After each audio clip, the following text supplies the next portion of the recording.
Bapa dalam surga, kami berterima kasih ya Tuhan atas setiap kebaikan Tuhan untuk kami pada saat ini. Kami masih bisa bersama-sama belajar firman Tuhan bersama, dan kami juga berdoa kiranya Tuhan yang memberikan satu kesehatian dalam diri kami masing-masing, kami yang berada di China, yang ada di Hong Kong, di Taiwan, maupun yang ada di Indonesia. Kami bersama-sama belajar firman Tuhan, dan kami rindu kami dibentuk di dalam kebenaran-Mu. Tolonglah kami supaya kami senantiasa dapat berada di dalam kesepadanan yang benar, untuk kami mengerti setiap kebenaran firman Tuhan, dan ajar kami bukan sekedar tahu kebenaran, tapi kami mengenal kebenaran itu. Dan bagaimana kami bukan hanya mengenal dan tahu, tapi kami juga dapat menghidupi semuanya di dalam kehidupan kami, sehingga kami bisa jadi berkat dan kami dapat melihat dengan kagum akan setiap pekerjaan Tuhan yang Tuhan hadirkan. Tuhan, tolonglah kami semua yang seringkali kurang konsisten di dalam mengikut Engkau ya Tuhan, khususnya di dalam kehidupan doa kami. Kiranya Tuhan yang berbelas kasihan untuk mengoreksi hidup kami supaya hidup kami sepadan dengan Engkau. Terima kasih Tuhan, pakailah hamba-Mu untuk menyampaikan kebenaran firman Tuhan pada malam hari ini, dan juga untuk setiap kami yang mengikuti, dan biarlah Tuhan juga yang membawa kami untuk hidup di dalam firman yang sejati. Terima kasih Tuhan, inilah doa seru kami yang kami mohon dan kami serahkan. Di dalam nama Yesus Kristus kami berdoa dan mengucap syukur. Amin. Baik, saudara sekalian, minggu lalu kita sudah membahas tentang Do Not Stop Praying ketiga, yaitu adalah kita membahas tentang Revive Us, di mana kita belajar dari doa Nehemia. Lalu dari doa Nehemia kita belajar bagaimana Nehemia sangat-sangat mengharapkan setiap kita memiliki kehidupan doa yang senantiasa dibangunkan, dibangkitkan oleh Tuhan. Nah, saudara, itu sudah menjadi pembahasan yang terakhir kita sama-sama bahas.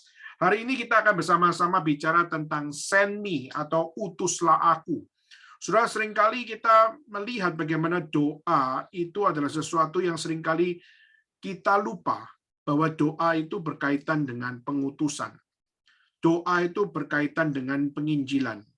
Nah, seringkali kita kalau membicarakan tentang penginjilan, seringkali kita berdoa di dalam satu pemahaman yang seringkali salah. Kenapa? Karena seringkali kita berdoa di dalam satu hal, oke, kita kaitkan doa dengan penginjilan, kita kaitkan doa dengan pengutusan, tapi seringkali subjek yang dibicarakan, khususnya kita bicara tentang doa tersebut, penginjilan dan pengutusan, itu seringkali dipahami di dalam pengutusan orang lain. Jadi istilahnya Tuhan utuslah orang lain, Tuhan utuslah orang ini. Nah, seringkali itu menjadi konsep kita di dalam doa penginjilan maupun dalam doa pengutusan, yaitu adalah saya berdoa kepada Tuhan, tapi utuslah dia, utuslah mereka. Nah, saudara, yang menjadi problem adalah doa penginjilan, doa pengutusan itu bukan bicara tentang sekedar bicara tentang orang lain diutus atau orang lain dipimpin Tuhan untuk pergi memberitakan Injil. Tapi juga doa berkaitan dengan pengutusan dan doa berkaitan dengan apa yang namanya penginjilan, itu juga berkaitan dengan kita. Di mana kita berdoa memohon Tuhan yang mengutus saya, memohon Tuhan yang memimpin saya untuk memberitakan Injil. Nah, sudah banyak salah kaprah terjadi di dalam teologi doa, khususnya bagi orang-orang Kristen, saudara. Jadi berdoa untuk penginjilan, tapi Tuhan bangkitkan orang lain untuk menginjili, tapi bukan kita yang dibangkitkan untuk menginjili. Ini ironis luar biasa, saudara. Ini adalah sesuatu yang perlu kita sama-sama untuk gali bersama dan menyadari bahwa sebenarnya kehidupan kita kalau doanya seperti ini, maka kita adalah orang-orang yang sedang munafik, saudara. Nah, saudara, kita coba melihat di dalam Yesaya pasal yang ke-6, ini adalah satu pembelajaran yang bisa kita sama-sama belajar, saudara, bagaimana Yesaya belajar berdoa memohon kepada Tuhan, bukan meminta Tuhan mengutus orang lain. Tapi bagaimana kita melihat bagaimana Yesaya berdoa kepada Tuhan dan memohon kepada Tuhan, ini aku, utuslah aku. Nah, saudara, mari kita sama-sama buka dalam Yesaya pasal yang ke-6. Dan ini adalah ayat yang sudah sangat sering dibacakan atau juga dibahas, dan kita rindu kita sekali lagi membukanya. Yesaya pasal 6 ayat 1 sampai ayat yang ke-8. Saya akan membacakan untuk saudara sekalian. Dalam tahun matinya Raja Uzia, aku melihat Tuhan duduk di atas tahta yang tinggi dan menjulang, dan ujung jubahnya memenuhi bait suci. Para serafim berdiri sebelah atasnya, masing-masing mempunyai 6 sayap.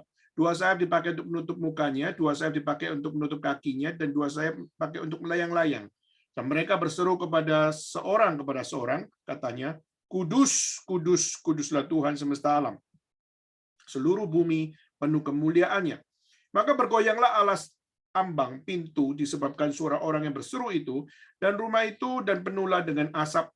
Lalu kataku, celakalah aku binasa, sebab aku ini seorang yang najis bibir, dan aku tinggal di tengah-tengah bangsa yang najis bibir. Namun mataku telah melihat sang raja, yakni Tuhan semesta alam.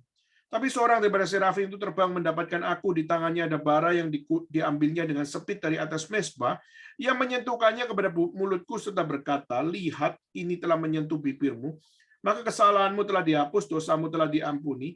Lalu aku mendengar suara Tuhan berkata, siapakah yang akan kuutus? Siapakah yang mau pergi untuk aku? Maka sautku, ini aku, utuslah aku. Nah, saudara, di dalam Yesaya pasal 6 ini kita tahu bahwa di dalam konteks ayat 1 sampai ayat 8 ini biasa dikaitkan dengan teologi of worship, di mana kita bisa belajar Yesaya mengajarkan kepada kita beberapa hal. Pertama, yaitu mengajarkan kepada kita tentang doktrin Allah. Siapakah Allah yang kita sembah di dalam penyembahan? Maka kalau kita melihat doktrin Allah yang dipercaya oleh Yesaya adalah bicara tentang Allah yang ada di sana, Allah yang ada di surga, dan Allah yang ada di bumi. Allah yang ada pada tahtanya yang tinggi, tapi juga Allah yang ujung jubahnya memenuhi bait suci. Berarti Tuhan bukan Tuhan yang ada di sana, tapi juga adalah Tuhan yang ada di sini. Tuhan yang ada di tahtanya, yaitu adalah kita percaya bahwa God as the transcendent God, yaitu Tuhan adalah Tuhan yang transcendent. Tuhan adalah Tuhan yang maha tinggi, yang ada di tempatnya yang maha tinggi. Tapi yang maha tinggi itu bukan berarti jauh daripada kita, karena dikatakan ujung jubahnya memenuhi bait suci.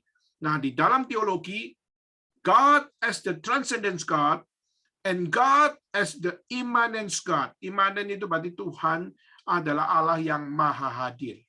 Maka Allah yang maha tinggi dan Allah yang maha hadir. Nah, di dalam teologi worship mengajarkan kepada kita, berarti waktu kita beribadah, Tuhan ada pada tatanya yang maha tinggi, yes. Tapi bukan berarti Tuhan tidak ada di sini. Maka jangan sembarangan memuji Tuhan. Jangan sembarangan berdoa. Jangan sembarangan dengar firman. Jangan sembarangan melayani Tuhan. Kenapa? Karena Tuhan yang ada di sana juga adalah Tuhan yang ada di sini. Nah, saudara, maka dengan konsep seperti itu, kita akhirnya bisa belajar melihat, berarti apa, saudara? Berarti di dalam segala apa yang kita kerjakan, semuanya haruslah sesuai dengan teologi yang benar. Nah, teologi Allah yang kita percaya, Allah ada di sana, tapi Allah juga adalah Allah yang ada di sini. Nah, maka dengan konsep seperti itu, maka akhirnya kita bisa belajar untuk melihat bagaimana konsep daripada doktrin Allah daripada Yesaya mengajarkan kepada kita, yaitu kita jangan sembarangan di dalam kita menyembah Tuhan. Nah, saudara, ini adalah poin di dalam teologi of worship yang Yesaya ajarkan, yaitu mengenal Allah dengan benar. Kedua, yaitu adalah melalui akan kesadaran diri daripada Yesaya. Maka Yesaya mengatakan, cilakalah aku binasa. Cilakalah aku najis bibir. Dan aku berada di tengah-tengah bangsa yang najis bibir. Maka selain doktrin Allah yang harus tepat, kedua adalah doktrin manusia dan dosa. Yaitu dia harus sadar siapa dirinya di hadapan Allah. Kalau Allah yang maha tinggi dan Allah yang maha hadir, maka saya berada di dalam penyembahan kepada Tuhan, maka bagaimana mungkin saya bisa menganggap diri saya lebih daripada Tuhan? Maka itulah kenapa dia menyadari siapakah saya. Maka dia mengatakan, cilakalah aku binasa. Menyatakan bahwa sesungguhnya dia ada orang yang tidak layak di hadapan Tuhan. Maka menyembah Tuhan, berdoa kepada Tuhan, harus sadar siapa saya yang berdoa ini. Saya nggak boleh memaksa Tuhan mengikuti kehendak saya. Kenapa? Karena Tuhan adalah Allah yang maha tinggi, Dia yang maha hadir, dan Dia ada bersama-sama dengan kita. Dan waktu kita berdoa kepada Tuhan, berarti kita harus tahu diri kenapa kita berdoa. Kita berdoa adalah apa? Karena kita percaya kehendak Tuhan jauh lebih tinggi daripada kehendak kita semua. Maka kesadaran diri berdosa, kesadaran diri tidak layak, kesadaran diri mengajarkan kita berespon dengan benar, yaitu rendah hati di hadapan Tuhan. Menyadari diri nggak layak karena dosa. Tetapi saudara, akhirnya dikatakan, yaitu apa? Yaitu Tuhan memakai seorang dari serafim itu untuk menyentuhkan bara kepada mulut Yesaya. Nah, ini adalah satu teologi pengudusan atau dalam teologi penyucian, yaitu mulut yang najis ini harus dikuduskan. Tapi pertanyaannya, siapa yang dapat menguduskan mulut ini? Siapa yang bisa memberikan akan satu pengudusan terhadap apa yang najis pada bibir ini? Maka saudara, maka manusia tidak bisa membereskan, menguduskan setiap apa yang najis pada dirinya. Maka satu-satunya yang dapat memberikan pengudusan itu cuma Tuhan Allah. Nah, Tuhan Allah mengutus malaikat untuk menaruhkan bara kepada mulut Yesaya, mengajarkan kepada kita, yaitu pengudusan hanya dapat terjadi di dalam karya Tuhan Allah. Maka kita tidak mungkin dapat menguduskan diri kita sendiri. Tak mungkin. Maka pengudusan terhadap diri kita hanya dapat terjadi di saat Tuhan yang berbelas kasihan kepada kita menyentuhkan bara. Menyentuhkan bara memang sakit, tetapi justru sakit untuk dimurnikan. Justru sakit adalah untuk supaya tidak membawa akan hal-hal yang tidak baik. Misalnya, kalau saudara terluka, saudara. Kadang-kadang kalau kita melihat di dalam militer, pada saat ada seorang mengalami akan satu luka karena senjata dan sebagainya, kadang-kadang mereka menaruh pedang mereka dengan api, lalu akhirnya ditempelkan pada luka itu. Saudara, mungkin kita mengatakan sadis banget. Di dalam militer orang terluka, lalu akhirnya pisau itu ditaruh di atas api, lalu akhirnya langsung dinyoskan pada tubuh yang luka itu. Saudara, kelihatannya menyakitkan, kelihatannya sangat-sangat kurang manusiawi. Tapi justru waktu ditaruh di situ adalah untuk apa? Untuk menghentikan pendarahan yang terjadi. Dan kedua, supaya kuman-kuman tersebut mati. Nah, saudara, ini adalah sesuatu yang sangat penting untuk apa? Untuk kita menyadari bahwa waktu Tuhan menguduskan orang-orang percaya, bukan berarti orang-orang percaya itu dikuduskan langsung menjadi holy people. Tidak, tapi dia juga mengalami kesakitan dalam dirinya. Kenapa? Karena dia orang berdosa yang waktu disentuhkan dengan hal yang suci, dia benar-benar sadar bahwa aku orang yang sangat tidak layak, namun Tuhan mengasihi saya. Saya tidak layak diselamatkan, tapi Tuhan mau selamatkan saya. Saudara, itu tidak akan pernah hilang daripada orang yang sudah ditebus oleh Tuhan. Kesadaran diri tidak layak itu akan selalu ada pada orang yang percaya kepada Tuhan. Nah, maka disitulah Yesaya mulutnya ditaruh bara api. Untuk apa? Untuk dikuduskan. Kau bukan bangsa yang najis bibir lagi, kau bukan orang yang najis bibir lagi, karena Tuhan sendiri menguduskan engkau melalui malaikat, dan bara itu membakar mulutmu. Untuk apa? Untuk mengingatkan kepada kamu bagaimana kau harus bicara sesuatu yang kudus, tidak lagi bicara hal yang tidak berkenan. Nah, lalu dikatakan apa? Bara itu telah menyentuh bibirmu, maka kesalahanmu telah dihapus, maka dosamu telah diampuni. Maka pengudusan yang adalah karya Allah itu adalah karya yang menebus dan adalah karya yang mengampuni. Dan saudara, maka di sini berarti seseorang bisa diampuni, seseorang bisa ditebus. Itu bukan karena kehebatan manusia, bukan karena perbuatan manusia, tapi justru di sini adalah 100% pekerjaan Allah. Maka disitulah ini membedakan.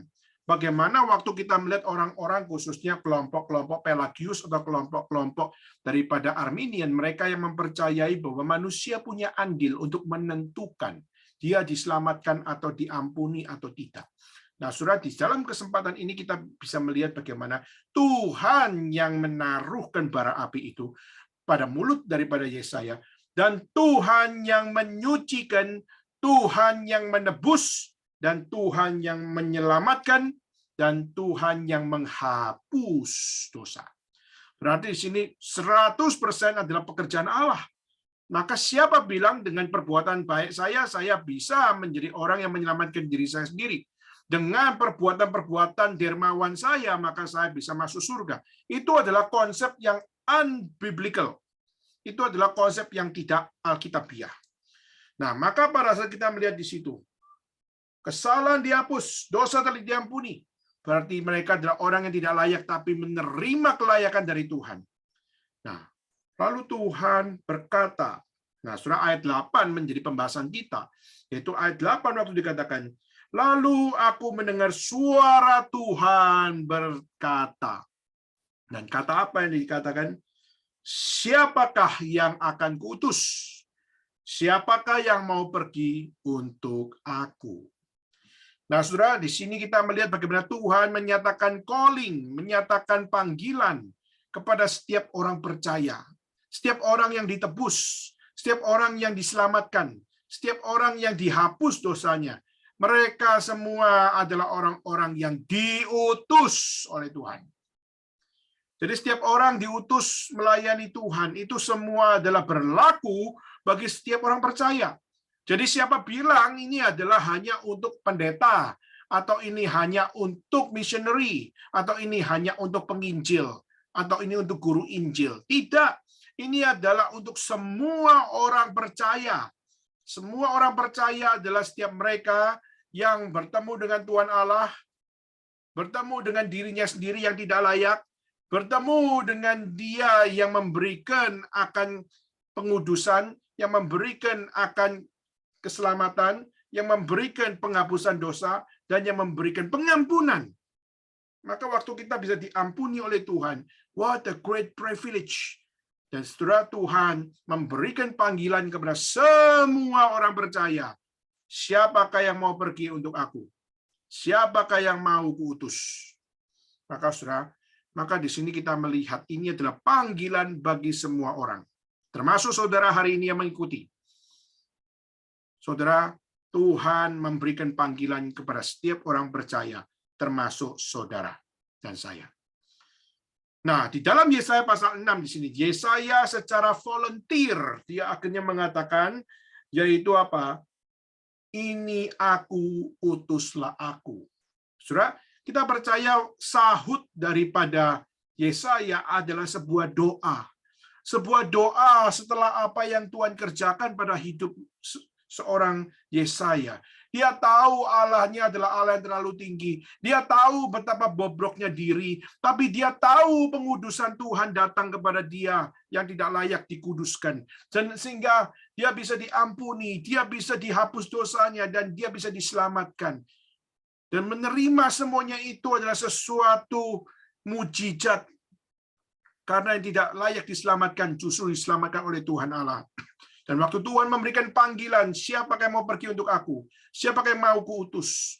Yesaya menjawab, ini aku, utuslah aku. Saudara, ini bukanlah doa emosional. Ini bukanlah doa yang penuh dengan apa yang namanya sebuah perasaan. Tapi ini adalah doa respon atas Injil Tuhan. Ini adalah doa yang berkaitan dengan penginjilan. Dan doa penginjilan pasti berbicara tentang pengutusan. Maka waktu kita melihat Yesaya bilang, ini aku, utuslah aku. Saudara, tapi pertanyaannya adalah apa? Kalau kita stop sampai di sini, maka kita mengatakan, wah, indah sekali. Berarti setiap kita dipanggil untuk diutus. Setiap kita dipanggil untuk memberitakan Injil. Kita dipanggil untuk memberitakan firman Tuhan. Dan kita dipanggil untuk pergi untuk Tuhan. Kalau kita stop sampai ayat 8, kita akan mengatakan, waduh indahnya ya mengikut Tuhan itu. Indahnya ya melayani Tuhan itu. Indahnya ya memberitakan Injil. Ya, saudara. Maka doa penginjilan berkaitan dengan pengutusan. Tapi pertanyaannya, diutus kemana? Saudara, apakah diutus ke tempat di mana Injil diterima saja? Jawabannya adalah tidak, saudara. Tetapi kita juga diutus ke tempat di mana Injil tidak didengar. Yesaya, kalau sudah baca ayat 9, 10, saudara akan melihat bagaimana Yesaya waktu mengatakan ini aku, utuslah aku, justru dia diutus di mana Injil tidak didengar, di mana Injil ditolak, di mana Injil tidak direspon, di mana Injil tidak direspek. Saya baca ayat 9 dan 10, saudara sekalian. Kemudian firman-Nya, pergilah dan katakanlah kepada bangsa ini, dengarlah sungguh-sungguh tetapi mengerti jangan, lihatlah sungguh-sungguh tetapi menanggap jangan. Buatlah hati bangsa ini keras, dan buatlah telinganya berat mendengar, dan buatlah matanya melekat tertutup, supaya jangan mereka melihat dengan matanya, dan mendengar dengan telinganya, dan mengerti dengan hatinya, lalu berbalik dan menjadi sembuh. Saudara, justru Yesaya khotbah kepada orang Yehuda, namun orang Yehuda justru makin keras hatinya, makin tidak mau dengar Injil. Justru kita melihat mereka semakin tidak mau menanggapi firman Tuhan. Dan Tuhan tahu, namun Tuhan tetap utus Yesaya. Saudara, mungkin kita anggap bahwa ini adalah sebuah kekonyolan ini adalah sebuah hal yang nggak harus dilakukan. Ya, mungkin kita mengatakan, kenapa Tuhan mengutus misioneri ke tempat yang menolak Injil? Kalau tempat tersebut jelas-jelas menolak Injil, ya sudah, jangan kirim pemberita Injil. Jangan kirim misioneri ke sana. Langfei, buang energi, buang tenaga, buang uang, buang waktu, buang kesempatan. Nah, seringkali kita menganggap itu sebuah kekonyolan, saudara. Mengapa Tuhan mengutus pemberita Injil ke tempat yang justru susah untuk menerima Injil? Nah, saudara, banyak orang menghina pelayanan misi adalah karena seperti ini. Pelayanan misi itu pelayanan yang penuh dengan pengorbanan. Penuh dengan pengorbanan. Dan itulah yang banyak dikerjakan oleh para misioneri-misioneri, saudara. Maka doa berkaitan dengan penginjilan, penginjilan berkaitan dengan pengutusan. Dan waktu diutus untuk memberitakan Injil, harus memiliki jiwa pengorbanan. Nah, saudara, kita melihat hari ini banyak sekali pelayanan misioneri dianggap pelayanan-pelayanan yang sangat-sangat penuh dengan kekonyolan. Kenapa? Karena kita melihat banyak sekali para misioneri yang dikirim ke daerah-daerah pedalaman. Mereka itu adalah orang-orang yang memiliki akan ability yang luar biasa. Mereka punya skill luar biasa. Kebanyakan para misioneri yang dikirim, mereka adalah guru, mereka adalah pendeta, mereka adalah PhD, mereka adalah memiliki gelar doktor, dan bahkan mereka memiliki akan satu kelebihan-kelebihan yang ada pada diri mereka. Tapi kita melihat bagaimana banyak sekali para misioneri yang dikirim ke daerah-daerah pedalaman, mereka belum memberitakan Injil, mereka sudah mati duluan. Mereka belum untuk memberitakan Kristus, justru mereka sudah dibunuh. Nah, bahkan kita melihat sampai ada yang dimakan, saudara, sama orang pedalaman. Padahal mereka adalah dokter, mereka adalah doktor, mereka juga adalah pendeta, mereka adalah orang-orang berpendidikan, tapi akhirnya mereka kelihatannya mati konyol di situ. Nah, saudara, ini terjadi di dalam sejarah kekristenan. Contohnya di Indonesia. Di dalam sejarah kekristenan di tanah Indonesia, yaitu di tanah Batak, saudara. Kita kalau pergi ke tanah Batak, saudara akan melihat bagaimana seorang yang bernama Nommensen itu dikenal sebagai leluhur daripada pemberitaan Injil di tanah Batak. Tapi saudara, sebelum Nommensen, kita melihat ada dua anak muda dari Amerika yang namanya Samuel Munson dan Henry Lehman.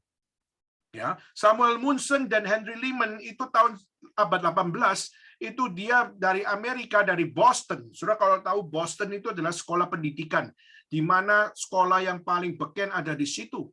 Ada Boston College, ada MIT, lalu juga ada yang namanya Harvard University, lalu juga ada Yale di situ. Maka saudara, berasal dari Amerika Serikat, dari kota Boston, atau kota pendidikan, kota yang menghasilkan banyak orang-orang yang bergelar tinggi, itu ada di situ. Orang-orang pinter ngumpul di situ. Tapi kita melihat ada dua anak muda dari Amerika, Samuel Munson dan Henry Lehman, yang waktu berangkat abad 18 itu mereka masih umur 29 dan Henry Lehman umur 24. Dia memberitakan Injil sampai ke Indonesia. Dan dia sampai di Sumatera Utara. Dan dia masuk ke satu daerah yang namanya daerah Tapanuli. Lalu dari daerah Tapanuli dia berjalan lewati akan hutan, lewati bukit-bukit terjal. 1 hari, 2 hari, 3 hari, 4 hari, 5 hari, 6 hari perjalanan. Dan akhirnya sampai di daerah dekat Tarutung di situ, akhirnya pada hari yang ke-6 mereka dibantai dan dimakan rame-rame oleh orang-orang Batak kuno pada saat itu. Saudara, mereka belum memberitakan Injil kepada banyak orang. Mereka baru memberitakan Injil kepada sebagian orang. Dan mereka adalah anak muda yang berpendidikan tinggi, Samuel Munson dan Henry Lehman. Seringkali kita sudah lupa dengan nama ini, kita seringkali ingatnya kalau ada tanah Batak, maka kita ingatnya adalah Nommensen. Tapi saudara, justru Samuel Munson dan Henry Lehman adalah anak muda yang menjadi martir, dan dia justru yang menjadikan akan daerah Sumatera Utara dapat mendengar Injil terlebih dahulu sebelum Nommensen. Nah, saudara, sekarang Samuel Munson dan Henry Lehman itu masih diingat. Sehingga kalau kita melihat di daerah di Sumatera Utara, yaitu di Lobu Pinang. Di Lobu Pinang, saudara akan menemukan ada satu tempat di mana menjadi monumen martir daripada Samuel Munson dan Henry Lehman.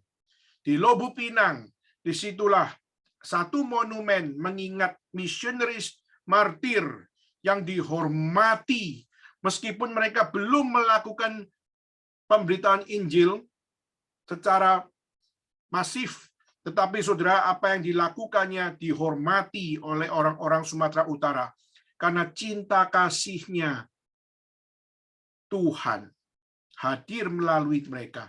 Dari perjalanan jauh datang adalah untuk memberitakan Injil kepada orang-orang Batak. Dan saudara, masa hidup mereka kelihatannya konyol. Masa hidup mereka kelihatannya begitu singkat. Namun setelah mereka meninggal, setelah mereka mati, setelah mereka dibantai, dan setelah mereka dimakan rame-rame waktu itu. Karena saudara, zaman itu abad 18, orang-orang Batak masih barbarian. Dan saudara, bukan hanya orang Batak, tapi di Papua juga sama, di China juga sama, di seluruh tempat rata-rata adalah barbar. Maka jangan saudara mengatakan barbar lu orang Batak, tidak. Orang Jawa juga ada yang barbar. Jangan cuma orang Jawa yang barbar, orang Papua juga barbar. Jangan ngomong bahwa orang Papua yang barbar, orang Cina juga banyak yang barbar. Dan kita melihat banyak orang justru di dalam zaman abad 17-18 mereka masih memiliki akan semangat hidup barbarian. Dan waktu itu saudara, kita melihat Samuel Munson dan Henry Lehman, waktu dia sekarang diingat dan monumennya ada di Lobu Pinang. Saya waktu lihat gambarnya, digambarkan bagaimana dua anak muda berdoa kepada Tuhan sebelum mereka dibantai, sebelum mereka dimakan rame-rame, sebelum mereka dicabut nyawanya. Mereka digambarkan berdoa kepada Tuhan. Digambarkan bagaimana mereka berserah kepada Tuhan. Dan saudara, kalau saya membayangkan apa isi doanya, saya yakin dan percaya, Tuhan, Kau yang mengutus aku datang ke sini. Kau yang menyuruh aku untuk datang ke sini. Aku tidak tahu apa yang akan terjadi. Mungkin aku masih hidup, mungkin aku akan mati, tetapi kehendak-Mu yang jadi. Biarlah tanah Sumatera Utara, tanah Batak ini dapat menerima Engkau sebagai Tuhan dan Juru Selamat. Mati pun rela, mati pun tidak mengapa. Kelihatannya mereka akhirnya mati konyol. Namun saudara, kenapa bisa ada monumen di Lobu Pinang mengingat akan kedua martir ini? Justru setelah dua orang ini mati.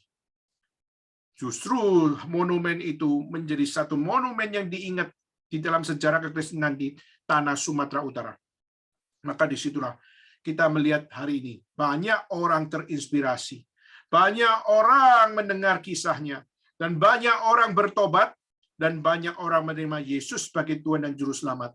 Dan kita melihat doa daripada mereka dikabulkan oleh Tuhan. Mungkin doa itu nggak dikabulkan pada mereka berdua. Tapi doa itu dikabulkan setelah mereka mati. Dan kita melihat Tuhan, utuslah aku. Dan akhirnya kita melihat pengutusan itu terjadi. Dan kita melihat Tuhan menyatakan kehendak-Nya. Saudara, mungkin kita berkata, Tuhan, kenapa sih harus pakai cara seperti ini? Kenapa para misioneri harus mati konyol seperti itu? Saudara, Tuhan mengirimkan mereka memberitakan Injil.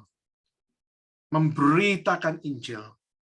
Mereka bukan menyelamatkan semua orang. Kenapa? Karena mereka tidak mampu menyelamatkan semua orang. Satu jiwa pun tidak mampu. Namun, saudara, Tuhan mengirimkan para misioneri memberitakan Injil, mengirimkan kita untuk memberitakan Injil. Bukan untuk menyelamatkan semua orang, tapi menyelamatkan orang-orang yang dipilihnya Tuhan oleh Tuhan dari semula sebelum dunia dijadikan. Efesus pasal 1. Dan salah satu caranya adalah memberitakan Injil kepada semua orang. Tapi waktu memberikan Injil kepada semua orang, sebagian akan menolak, tapi kita percaya sebagian akan menerima. Dan ini bukan tidak adil, saudara. Karena kalau kita melihat pada Roma pasal 9, kita akan melihat ayat 1 sampai ayat 29, kita melihat bagaimana seseorang di dalam dunia ini tidak ada satu pun layak untuk menerima penebusan Kristus. Sebenarnya tidak ada satu pun yang layak untuk menerima Injil dan hidup oleh Injil. Dan tidak seorang pun layak untuk masuk surga. Tetapi kita melihat bagaimana Tuhan menggerakkan setiap orang-orang percaya untuk memberitakan Injil kepada semua orang, dan itu pasti menjadi harapan kita juga, yaitu apa? Kita berharap semua orang yang dengar Injil, semua diselamatkan oleh Tuhan. Tapi saudara, itu harapan yang tidak alkitabiah. Kenapa? Karena Alkitab pun mencatat Yesus pun juga ditolak. Yesus pun juga dicaci maki. Yesus pun juga dibunuh. Yesus pun juga menderita.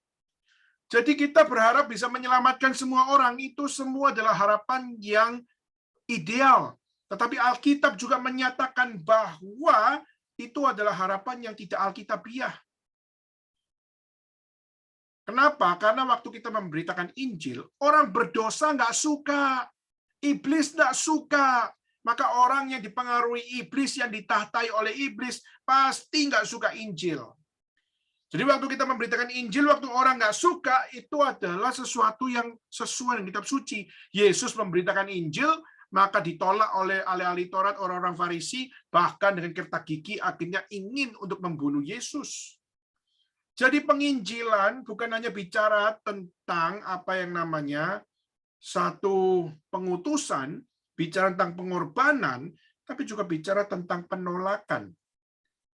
Maka ditolak. Semakin engkau memberitakan Injil, semakin engkau menerima penolakan. Dan itu biblical, saudara. Dan itu biblical. Nah, seringkali kita ditolak, kita pasti sedih. Waktu kita ditolak, kita merasa gagal. Waktu kita ditolak, kita merasa seakan-akan kok ceritanya begini. Kok Tuhan, saya adalah utusanmu, tapi kok justru saya ditolak oleh karena kamu. Kita merasa gagal, kita merasa tidak diterima, dan akhirnya kita merasa untuk apa? Merasa apakah lebih baik untuk apa? Saya tidak memberitakan Kristus lagi. Jangan-jangan kita bisa melakukan pendekatan dengan tidak bicara tentang Kristus. Kita mendowngrade pemberitaan Injil kita. Kita membuang Kristus keluar daripada tempatnya.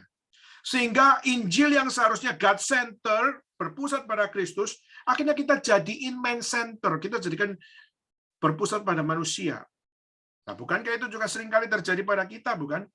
Kalau kita ke gereja, kalau musiknya tidak sesuai dengan jiwa manusianya, maka kita tidak mungkin bisa jadi berkat. Maka kalau kita mau jadi berkat, maka kita harus ikuti seleranya daripada jemaat yang kita layani. Kalau jemaat sukanya rock, mari kita bikin kebaktian dengan coraknya rock. Kalau misalnya kita melihat jemaatnya suka pop, ya mari kita sama-sama pakai pop. Kalau jemaatnya suka hip hop, ya juga kita ikuti saja. Supaya apa? Supaya kita bisa menjangkau mereka. Dan akhirnya gereja bukan lagi berpusat kepada Kristus, akhirnya gereja menjadi man-centered, kita akhirnya mencari kesenangan manusia, lalu kita wujudkan, baru setelah semua terwujud, mereka sudah mulai masuk, akhirnya kita bicara tentang Kristus. Saudara, kita ingin diterima, kita ingin dihargai semua orang, kita ingin untuk menjadi orang yang direspek sama mereka. Sehingga akhirnya kita mendowngrade pemberitaan Injil kita yang harusnya God-center, tapi akhirnya kita menjadi orang-orang yang human-center, humanistic-center. Akhirnya kita menjadi people-center. Akhirnya kita membuang apa yang benar di hadapan Tuhan. Saudara, di dalam melayani Tuhan, seringkali kita harus rela untuk ditolak. Selama saya pelayanan di China, beberapa kali saya mengalami penolakan. Yang sangat berkesan adalah waktu saya melayani di kota Liuzhou. Itu suatu kota perbatasan antara China dengan Vietnam. Itu saya pernah ditolak sampai saya diberikan akan satu message yang kosong, bicara tentang satu kata, yaitu apa? Take your poison message out from this school. Take your poison message out from this province. Bawalah berita racunmu keluar daripada kampus ini, bawalah berita racunmu keluar daripada provinsi ini. Waktu itu saya sedih luar biasa. Tapi Tuhan memimpin saya. Untuk apa? Kamu sedih, lalu masihkah mau memberitakan Injil di tempat yang sama? Sudah waktu itu saya merasa, buat apa, ditolak kok. Tapi Tuhan mengatakan, no, justru di tempat yang sama, aku akan mengutus kamu kembali. Dan akhirnya saya bersyukur pada Tuhan, Tuhan menunjukkan jalan di situ.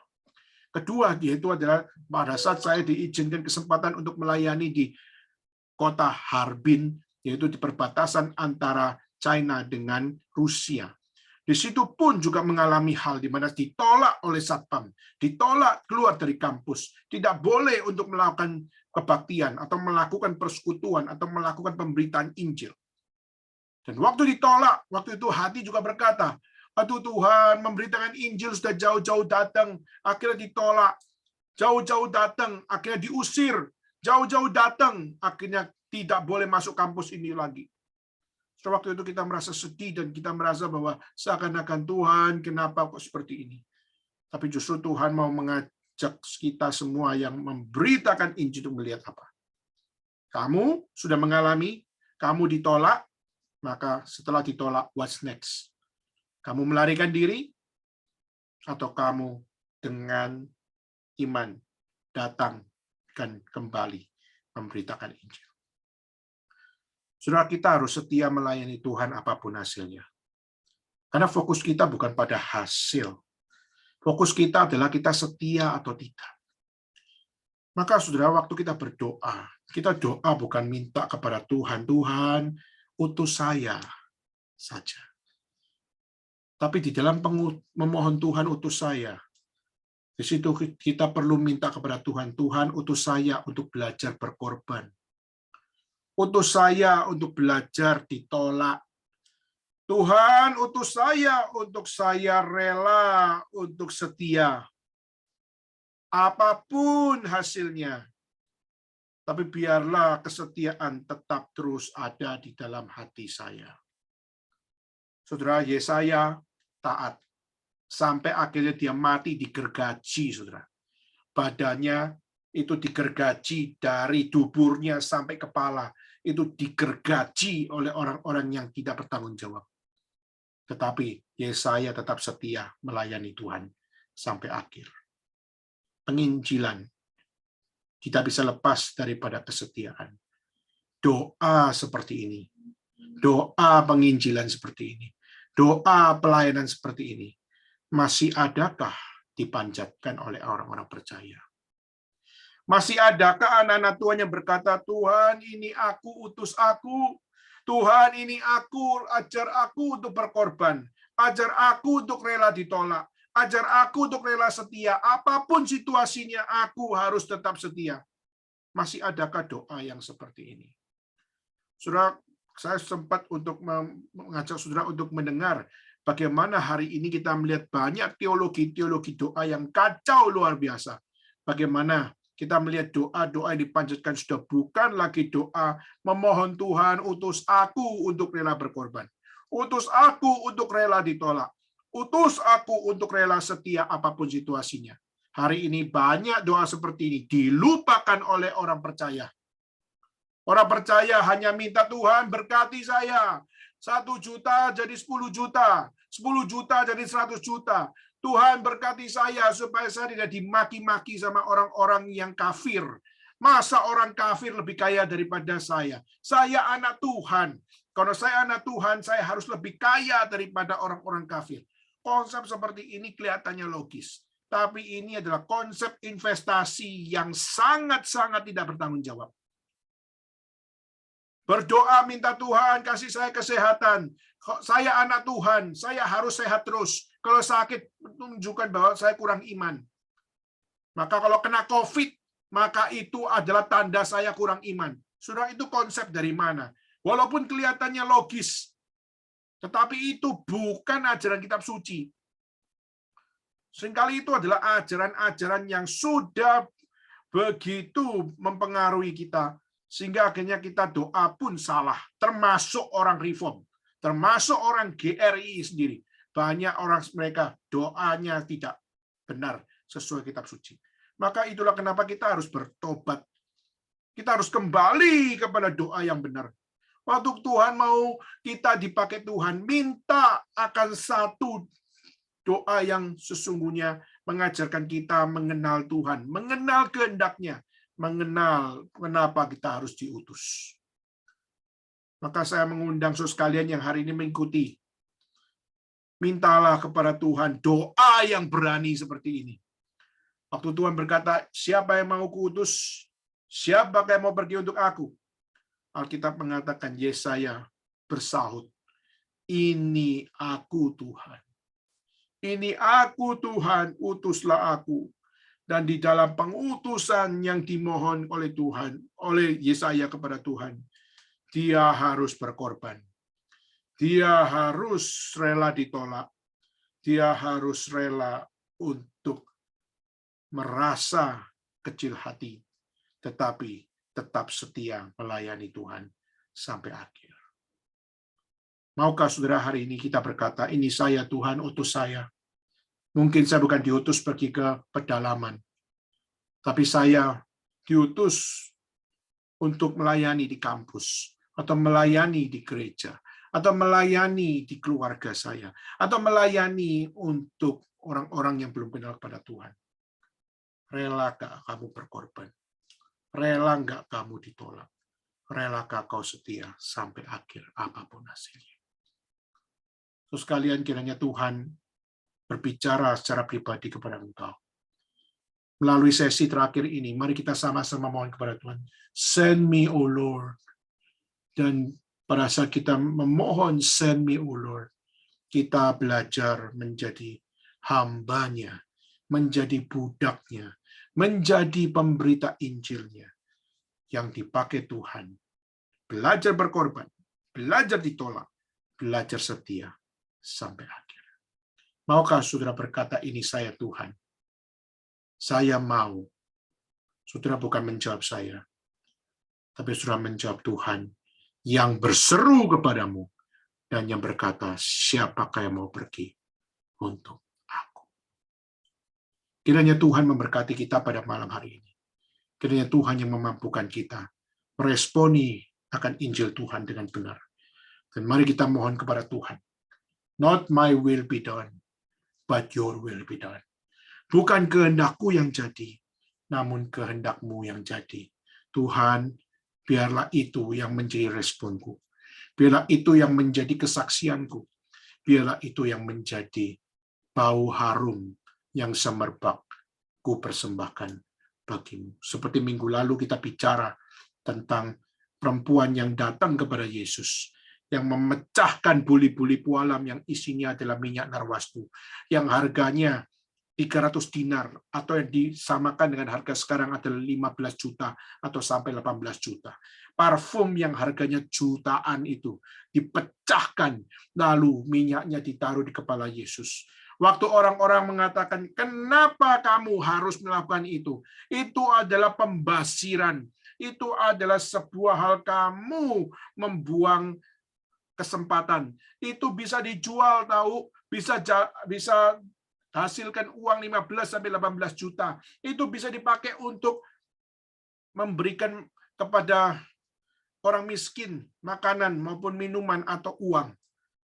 Saudara, waktu zaman itu yang bisa punya parfum semahal itu cuma 2 macam orang. Pertama adalah orang yang kaya, baik itu bisnismen maupun pemerintah. Kedua adalah prostitut atau adalah perempuan yang menjual dirinya untuk uang.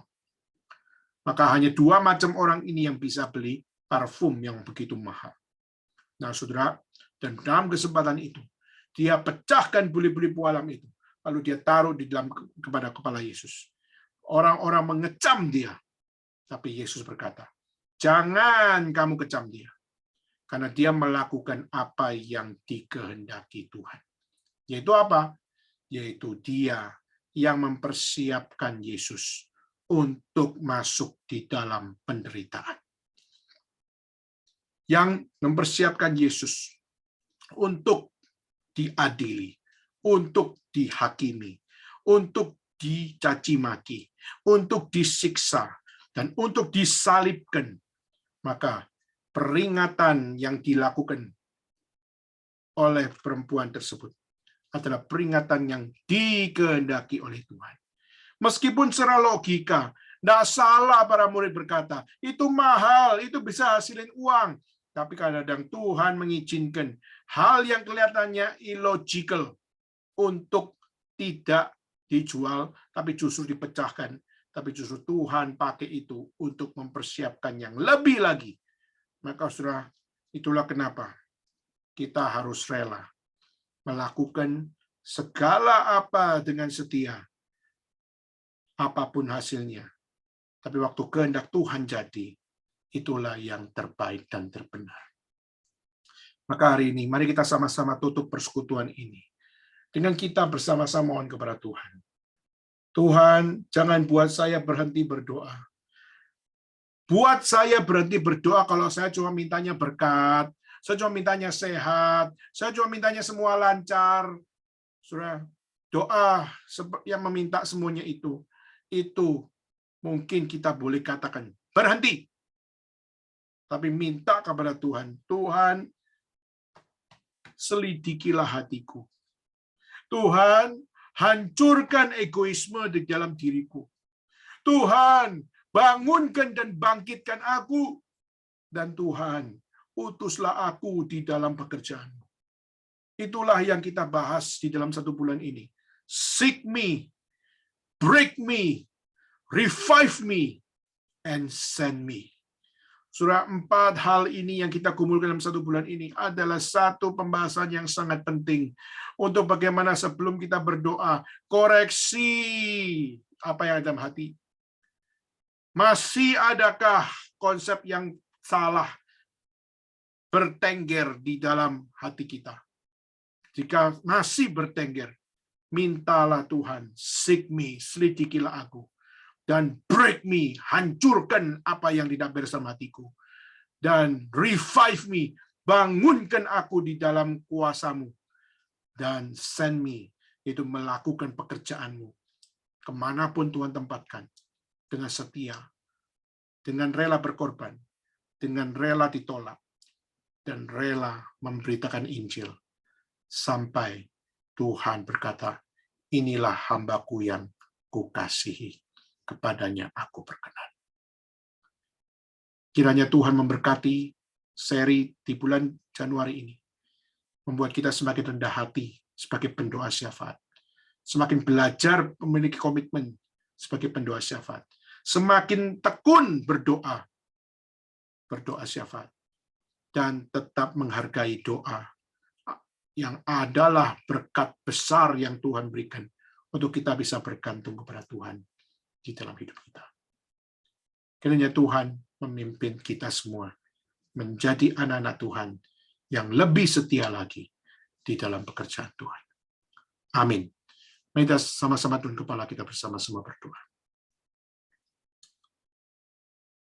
Terima kasih ya Tuhan. Malam ini Tuhan izinkan kami untuk kami bisa bersama-sama belajar bagaimana kami mengkoreksi diri.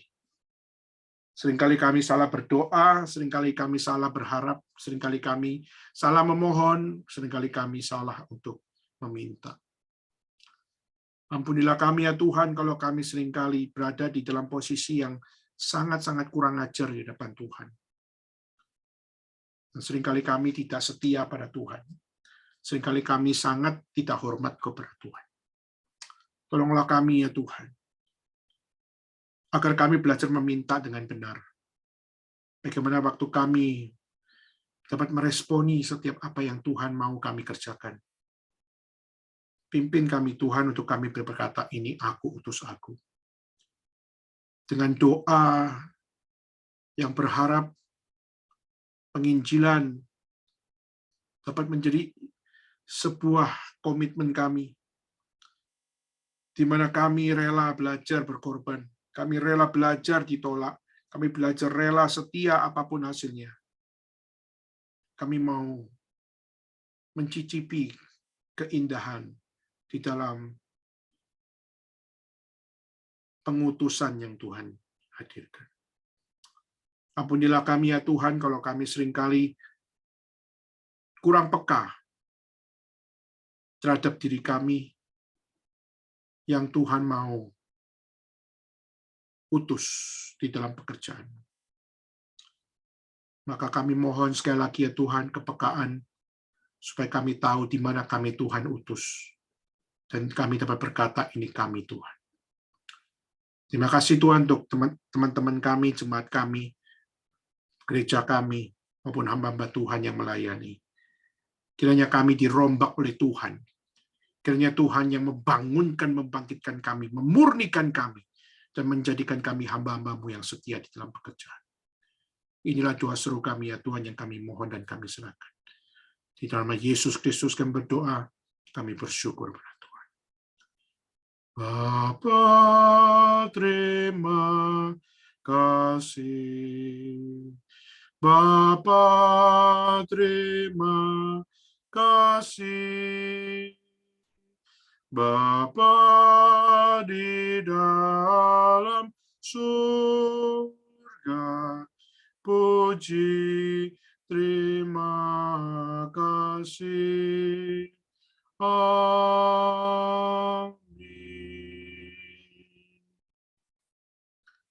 Amin. Baik, saudara sekalian, kita akan sama-sama melanjutkan dan saya serahkan kepada liturgis untuk melanjutkan persembahan. Tuhan memberkati kita semua.